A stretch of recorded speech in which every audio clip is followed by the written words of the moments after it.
Hello बच्चों, अब तक हमने पढ़ा था कि छिन्न शीश यानी कटा हुआ शीश शंबुक का राम से किस तरह से संवाद करता है, किस तरह से राम को ललकारता है, किस तरह से राम की व्यवस्था पर प्रश्न चिन्ह लगाता है। अब हम पढ़ेंगे आत्मकथ्य। तुम्हारा अंतिम होगा शायद ये, नहीं, इसके बाद में रक्त तिलक है, तो ये तुम्हारा राम आत्मकथ्य है, खंड काव्य का अगला अंक है। तो इसमें वो शंबुक अपने आत्मकथ्या यानी अपना आत्मा का कथन, अपना आत्मा की आवाज़ है वो पहुंचाता है राम तक, और किस तरह से वो सोचता है, किस तरह की बात करता है, किस तरह से अपनी आत्मा का मंथन करता है, उसके बारे में यहाँ पर बताया है। तो हम देखेंगे इसमें क्या कहना चाह रहा है शंबुक कि मैं था मिट्टी का एक जिंदा घड़ा जिसे लोहे की चोट से तोड़ा गया, फिर चुपके से गली के अंधियारे कोने में टोटके सा छोड़ा गया। उससे जो बूंद बूंद बहता रहा जल नहीं आदमी का खून था। जिन्होंने ठीकरे उठाए उन्हें दीख पड़ा, मैं था मिट्टी का एक जिंदा घड़ा। पहले शब्दार्थ देख लो। टोटका, जादू टोने के लिए आपने भी देखा होगा, चौराहे पर मिट्टी का घड़ा रख दिया जाता है या कोई टोटका किया जाता है, तो जादू टोना। ठीकरे, मिट्टी के टुकड़े। तो इसके बाद में तो शब्द वाक्य तो ठीक ठाक ही है, कोई ऐसा मुझे लगा नहीं जिसको शब्दार्थ के रूप में बताया जाए। तो यहाँ पर है शंबुक के आत्मकथ्य के द्वारा उसकी पीड़ा व्यक्त की गई है, जो वर्ण व्यवस्था का भेद का उदाहरण था।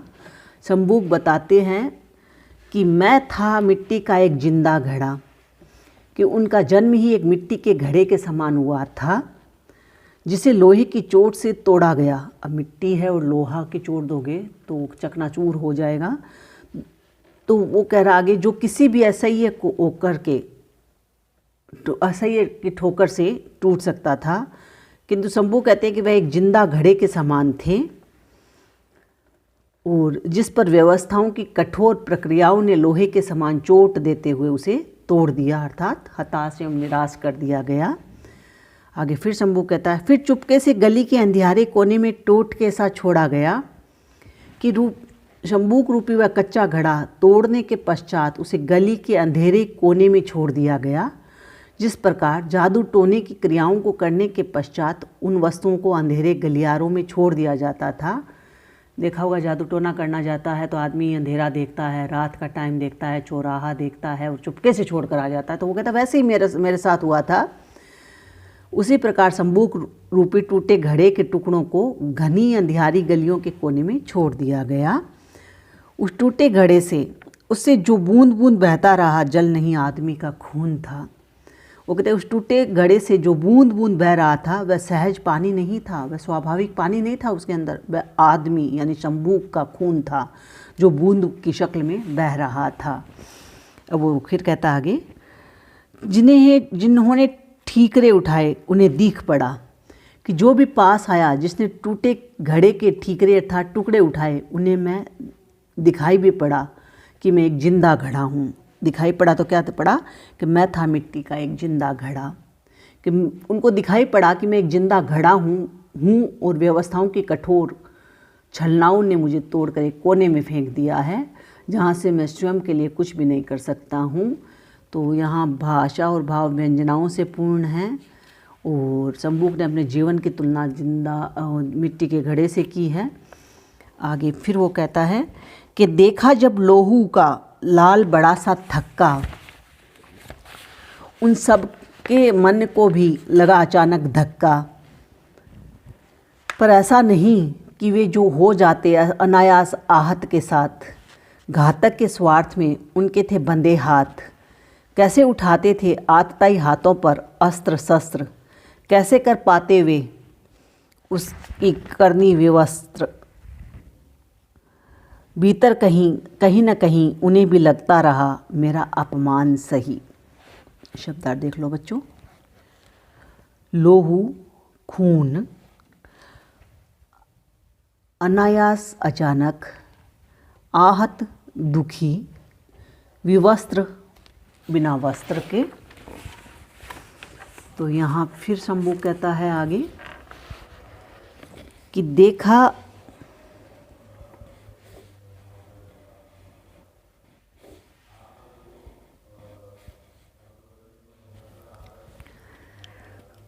शंभू कहता है कि देखा जब लोहू का लाल बड़ा सा थक्का, लाल बड़ा सा थक्का।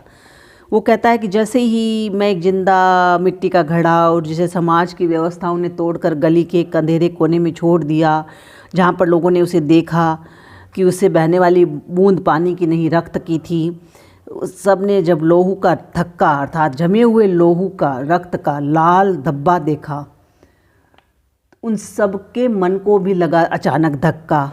तो उन सब के मन को भी बड़ा धक्का लगा, पर ऐसा नहीं कि वे हो जाते अनायास आहत के साथ। अब शंभू कहना चाहते कि सामाजिक व्यवस्था की सड़ी गली नीतियों से सबका मन आहत हुआ, होता भी है, किंतु वे भी अचानक मेरे लिए कुछ नहीं कर सकते थे।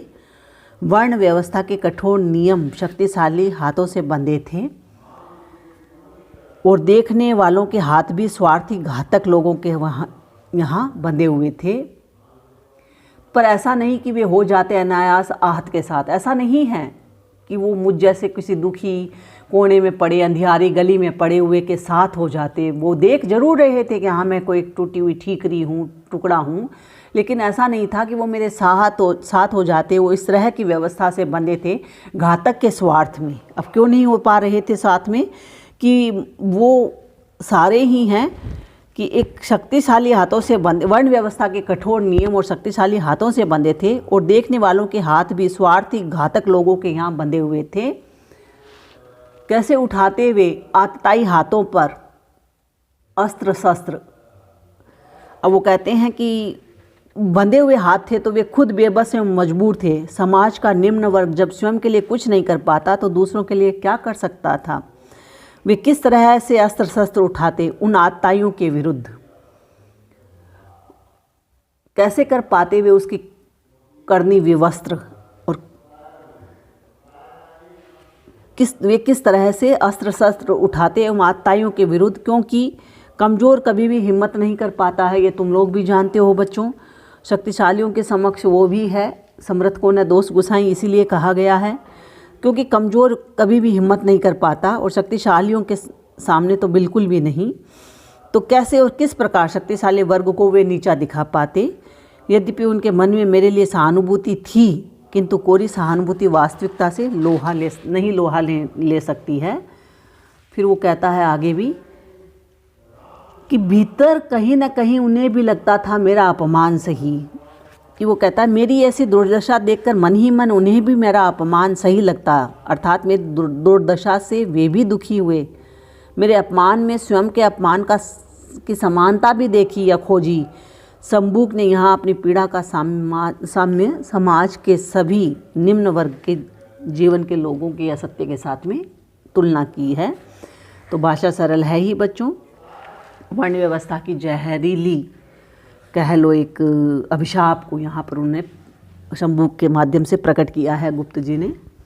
आगे फिर है कि चोट पर चोट पड़ी तेरा मेरा तोड़ा जाना अंततः उनको भी नहीं खला। वे क्यों फंसाते अपना फंसा था मेरा गला। निकले वध नीति के ही पक्ष में ऐसे दर्शक सारे बेचारे।